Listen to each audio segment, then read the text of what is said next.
ফার্স্টে আমরা দেখি গুয়ন্ত দহির হাতটি ধরে ফেলে আর ওই সিম্বলটি দেখতে থাকে যা ওর হাত থেকে ওর হাতে চলে গিয়েছে।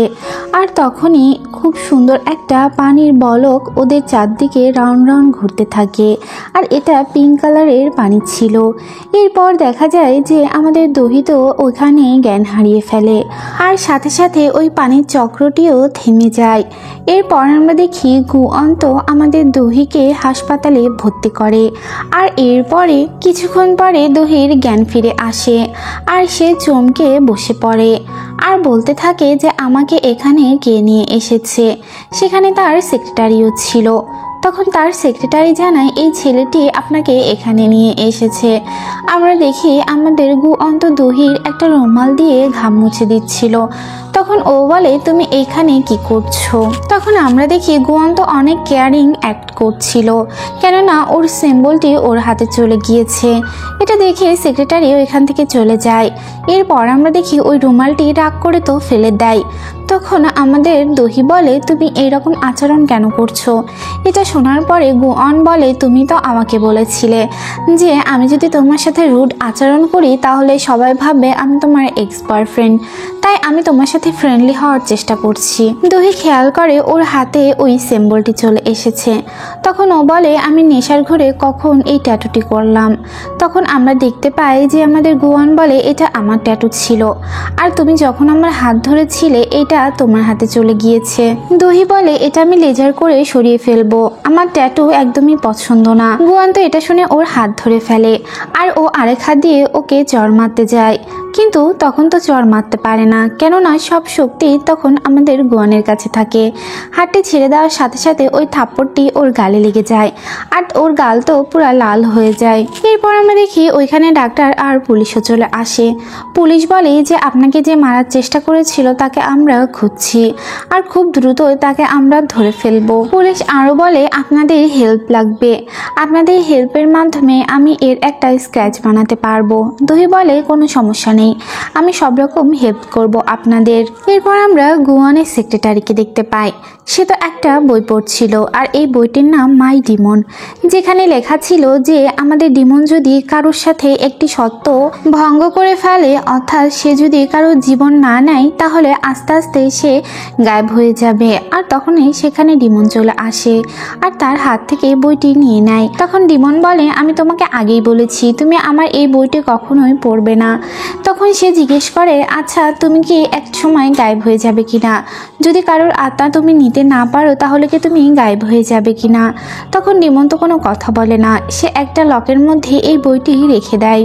এরপর আমরা দেখি গুয়ন্ত আমাদের দহির একটা কার্ড বের করে দেয় আর বলে এই মেয়েটি সম্পর্কে সব তথ্য আমাকে জানাও, আর সে কোথায় যায় কি করে এগুলি সবই আমাকে জানাও।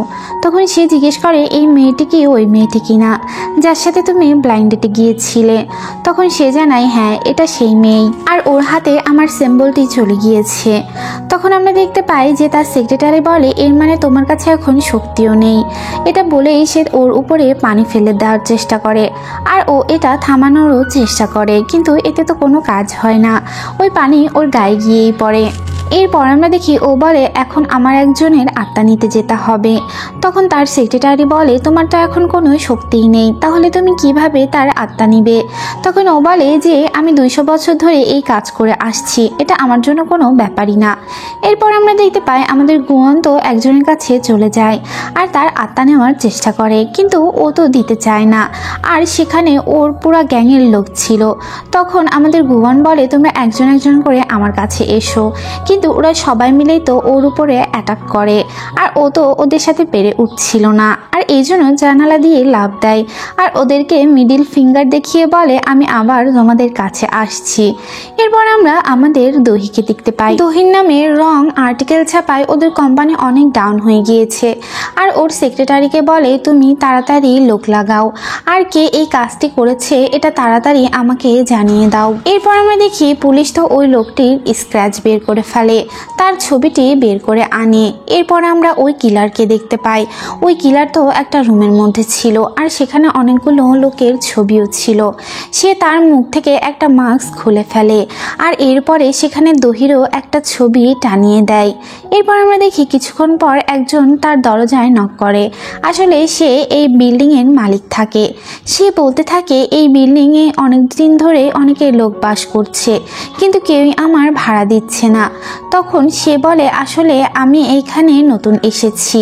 সে খেয়াল করে ওর হাতে কিছু ব্লাড লেগেছিল। তখন ওই বাড়িওয়ালা জিজ্ঞেস করে তোমার হাতে এটা কি? তখন সে জানায় আমি আসলে একজন অ্যাক্টর আর এই জন্য আমি মেকআপ করেছি। এরপর দেখা যায় লোকটি সেখান থেকে চলে যাচ্ছিল, কিন্তু এই কিলার বলে যে ভিতরে কিছু সমস্যা হচ্ছে, আপনি একটু এসে চেক করে দিন। এরপর আমরা দেখি সে তো ওই লোকটিকে ভিতরে নিয়ে নেয়। এরপর আমরা ম্যাডাম জুকে দেখতে পাই। সে তো বাসায় ফেরত চলে আসে আর এরপরেই সে তার বাগানের সব কিছু দেখাশোনা করে। সে তার ফুল গাছগুলোর অনেক যত্ন নিতে থাকে। তখন আমরা দেখতে পাই আমাদের দহিত বলে যে আমাকে একজন মারার চেষ্টা করেছিল। তখন সে বলে এটা কবে হলো আর কে বা তোমাকে মারার চেষ্টা করছে, এত সাহস কার হয়েছে? তখন আমরা দেখতে পাই যে দহি বলে যে মার্ডার আমাকে করতে এসেছিল সেই বলছিল মিস্টার জুয়ের জন্যই তোমার জীবন চলে যাবে। তখন আমাদের দহি বলে তুমি কি আমার থেকে কিছু লুকাচ্ছ কি না? তখন মিস্টার জু বলে আমি তোমার থেকে তো কিছুই লুকাচ্ছি না। আর তখনই সেইখানে মিস্টার জুয়ের একটা ভাতিজা চলে আসে। তাকে দেখে মিস্টার জু বলে যে তুমি কেন এখনো বিয়ে করছো না? তোমরা দুজনই তো দুজনের সাথে বিয়ে করে নিতে পারো, কেননা তোমরা দুজনে এখন সিঙ্গেল। তখন দহি বলে যে তুমি ম্যাডামের কথায় কিছু মনে করো না। এরপর ওরা দুজন বের হয়ে আসে। তখন দহি বলে যে আমার এখন বিয়ে করার কোনো ইচ্ছেই নেই। তখন দেখা যায় ছেলেটি বলে আমারও ইচ্ছে নেই। এরপর আমরা দেখি দহি বলে যে তুমি কি তোমার গাড়ি নিয়ে আসোনি? তখন সে জানায় আমি তো গাড়ি নিয়ে আসিনি, আমি তোমার গাড়িতেই চলে যাব। আর সে তার চাবিটি লুকিয়ে ফেলে, অর্থাৎ সে দহির সাথেই যেতে চায়। এরপর আমরা দেখি ওরা গাড়িতে উঠলে আমাদের দহির সেক্রেটারিও তো সাথে থাকে আর এই জন্য ছেলেটির মনটাও অনেক খারাপ হয়ে যায়। এরপর আমরা দেখতে পাই যে আমাদের দহি বলে যে আমি একজনের উপরে অনেক ঋণী রয়ে গেলাম। গুয়ান তো আমার জীবন বাঁচিয়েছে, আবার ও আমাকে হাসপাতালে নিয়েও ভর্তি করেছিল আর ওর ডেটও আমি নষ্ট করে দিয়েছিলাম, আর এই জন্য ওকে কিছু টাকা আমি দিয়ে দিব। তখন আমরা দেখি তার সেক্রেটারি বলে এটা কি তুমি যার সঙ্গে ব্লাইন্ড ডেটে গিয়েছিলে ওই ছেলেটা কিনা? তখন দহি বলে হ্যাঁ আমি ওর কথাই বলছি। আর এটা শোনার সাথে সাথে ওই ছেলেটি তো গাড়ি ব্রেক করে ফেলে আর এতে করে সেক্রেটারির নাক দিয়ে তো ব্লাড পড়তে থাকে।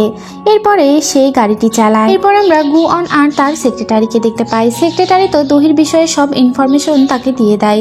সে জানায় ম্যাডাম জু 10 বছর বয়সে তাকে অ্যাডপ্ট করেছিল আর তার বাবা মা গাড়ি অ্যাক্সিডেন্টে মারা গিয়েছিল। এরপর দেখা যায় ও আরও বলে যে এর যতগুলো বয়ফ্রেন্ড ছিল প্রত্যেকেই এর বিজি থাকার জন্য ব্রেকআপ করে চলে গিয়েছে। এরপরে আমরা দহিকে দেখতে পাই। দহি তার সেক্রেটারি থেকে জেনে যায় যে এই কাজটি কে করেছে। আর তখন দহি ওই মেয়েটির কাছে চলে যায়। ওই মেয়েটি তো একটা শপে ড্রেস কিনছিল আর সে বলছিল যে আমার এই আর্টিকেলে দহির অনেক বড় লস হয়ে গিয়েছে। তখন আমরা দেখি দহি বলে এটা মোটেও নয়, তুমি আমার যে লস করেছো এটা তো আমি কভার করে ফেলতে পারবো, কিন্তু তুমি যেগুলো করে বেড়াচ্ছ এইগুলো যদি আমি পাবলিশ করে দিই তাহলে তোমার কি হবে? তখন সে কিছু ছবি দেখায় আর যেখানে এই মেয়েটি তো কাউকে একজন কিস করছিল। তখন মেয়েটি বলে তুমি এরকম কিছুই করো না, আর আমি যেহেতু তোমার এমনটা করেছি আমি চেষ্টা করব তোমার লসটা যাতে কমে যায়। এরপর দেখা যায় মেয়েটি তো সেখান থেকে চলে যায়। এরপর আমরা ম্যাডাম জুকে দেখতে পাই। সে একটা জায়গায় যায় আর গিয়ে জিজ্ঞেস করতে থাকে যে আমি হ্যাভেনে যাব না হেলে যাব, প্লিজ আমাকে এইটা বলো। তখন ওই লোকটি বলে যে তুমি দহির কাছে যেগুলো লুকিয়ে রেখেছিল সব কথাই বলে দাও, তাহলে এতে করে তোমার মনটা অনেক হালকা হয়ে যাবে। তখন আমরা পাস্টের একটা সিন দেখি যে ম্যাডাম জুতো একটা জায়গায় থাকে আর সেখানে একটা গাড়ি ব্লাস্ট হয়, এতে করে সে নিচে পড়ে যায় আর তার হাঁটুতে অনেক ব্যথা লাগে। এরপর আমরা ওই সেক্রেটারিকে দেখি। ওই সেক্রেটারির পাস্টের একটা ঘটনা দেখানো হয় যেখানে আমাদের ডিমন চলে আসে আর তখন ওই লোকটি বলে যে তুমি কেন আবার আমার কাছে এসেছো, কেননা তোমার সাথে ডিল করার পরে আমি 10 বছর বেশ ভালোই ছিলাম আর এই সময়ের পরে আমি অনেক খারাপ স্বপ্ন দেখতাম, আমি হেলের স্বপ্ন দেখতাম যেটা আমার জীবনকে একদম নরকের মতোই করে তুলেছে। এরপর আমরা দহিকে দেখতে পাই। দহির কাছে তো আমাদের ডিমনের ফোন চলে আসে আর সে ফোন করে বলে এই অ্যাক্সিডেন্টের পরে আমি অনেক খারাপ ফিল করছি আর তুমি এর জন্য আমার সাথে একটু প্লিজ দেখা করো। আমরা তখন দেখতে পাই দহি তো ফার্স্টে দেখা করতে চায় না আর এরপরে সে দেখা করতে রাজি হয়ে যায়। সে একটা জায়গায় আমাদের ডিমনের জন্য তো দাঁড়িয়ে অপেক্ষা করতে থাকে আর তখনই তার হিরোর মতো একটা এন্ট্রি হয় আর তাকে দেখার পরে দহি বলে তোমায় তো দেখে মনে হচ্ছে না যে তুমি অসুস্থ, তুমি তো বরং অনেক গ্লো করছো। তখন সে বলে সত্যি কি আমি গ্লো করছি? দহি তাকে কিছু টাকা দেয় আর টাকা দিয়ে বলে যে তোমার ব্লাইন্ড ডেট আমি নষ্ট করে দিয়েছিলাম আর এই টাকাটা এই জন্য আমি তোমাকে পে করে দিলাম। তখন তো সেই টাকাটা নিতে চায় না আর বলে যে আমি অনেক বিপদের মধ্যে আছি, তুমি প্লিজ আমাকে হেল্প করো। এটা বলে ও তো সাথে করে একটা গাড়িতে নিয়ে চলে যায় আর এরপরে ও ওই হাড়টি ধরে ফেলে আর এতে করে ওর পাওয়ার আবার ব্যাক চলে আসে আর এরপরে সে দ্রুত গাড়ি তো চালিয়ে চলে যায়। এরপর দেখা যায় একটা বাস স্টপে ওই লোকগুলো দাঁড়িয়েছিল যারা ওকে পিটিয়েছিল। এরপর দেখা যায় ও হাড়টি ধরা অবস্থায় আঙুল দিয়েই তো তাকে শুট করে দেয়, অর্থাৎ তার আত্মাকে নিয়ে আমাদের ডিমন তো চলল। আর তখনই ওই কন্ট্রাক্ট পেপারটিও সেখানে পুড়ে যায় আর ওই ওয়াজগুলোও তো পুড়ে যায়। এরপর আমরা দেখি গুয়ন তো আমাদের দহিকে একটা নদীর পাড়ে নিয়ে যায় আর এরপরে সেখানে ওরা দাঁড়িয়ে থাকে। এরপর দেখা যায় গুয়ন তো ওর গায়ে হাত দেয় আর দিয়ে বলে যে তুমি আমাকে প্লিজ রক্ষা করো, তুমি পারবে আমাকে সব রক্ষা করতে।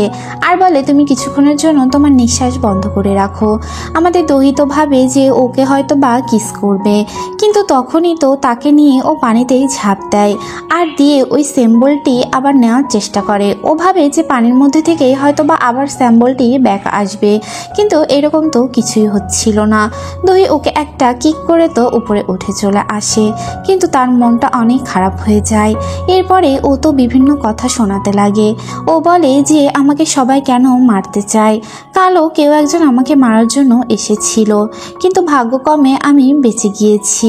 এরপর আমরা দেখি দহি তো ওই টাকাগুলো ওর উপর ছুঁড়ে দিয়ে সেখান থেকে চলে যায় আর আমাদের গুয়নেরও তো অনেক মনটা খারাপ হয়ে যায়। সে খেয়াল করে তার সেক্রেটারি তার গাড়ির মধ্যে। তখন সে বলে তুমি এখানে কিভাবে আসলে? তখন তার সেক্রেটারি বলে যে আপনি তো আমাকে বলেছিলেন যে আমি যেন সবসময় দহিকে ফলো করি আর এই জন্যই আমি এইখানে রয়েছি। আর ওই টাকাগুলোও তো সে নিয়ে নেয়। দহির মনটা অনেক খারাপ হয়ে যায়, সে ট্যাক্সি করে ফেরত যাচ্ছিল। এরপর আমরা দেখি দহির ফ্যামিলির সবাই তো ওর শত্রু থাকে, সবাই দহিকে পয়েন্ট করে শত্রুতা করে। এরপর আমরা ওই কিলারকে দেখতে পাই। কিলার একটা কাগজের মধ্যে একটা ফোন রাখছিল আর যেই ফোনের মধ্যে ছিল জুহির ছোট্টবেলার ছবি, যেখানে ওর বাবা মাও ছিল। এরপর দেখা যায় কিছুক্ষণ পর ওই লোকটি ওই ফোনটি নিয়ে সেখান থেকে চলে যায়। এরপর আমরা ওই মেয়েটিকে দেখতে পাই, যেই মেয়েটি আমাদের গুয়নের কাছাকাছিই থাকে। ওই মেয়েটি তো ইনস্টাগ্রামে আমাদের দহির প্রোফাইলটি দেখতে থাকে আর সে প্রচুর জেলাস ফিল করতে থাকে। এরপর আমরা দেখতে পাই একটা টিভিতে একটা নিউজ দেওয়া হচ্ছিল, যে নিউজে ছিল ওই মেয়েটির নিউজ, যে মেয়েটি আমাদের দহির নিয়ে খারাপ নিউজ ছড়িয়েছিল। ওই মেয়েটি তো সুইসাইড করেছে আর এই নিউজটি আমাদের দহি দেখতে থাকে আর এটা দেখে ওর অনেক খারাপ লাগে। দহি রাস্তার পাশে দাঁড়িয়ে এই নিউজটি দেখছিল আর তখনই কেউ একজন অ্যাসিড তার উপরে ফেলতে যায় আর সেই মুহূর্তে আমাদের গুয়ন এসে তাকে সরিয়ে ফেলে, তাকে বাঁচিয়ে নেয়। আর এই মুহূর্তে আমাদের এপিসোডটিও শেষ হয়ে যায়। এপিসোডটি ভালো লাগলে চ্যানেলটিকে সাবস্ক্রাইব করুন, লাইক করুন, কমেন্টস করুন আর পরবর্তী এপিসোডগুলো দেখতে চ্যানেলটির সাথেই থাকুন।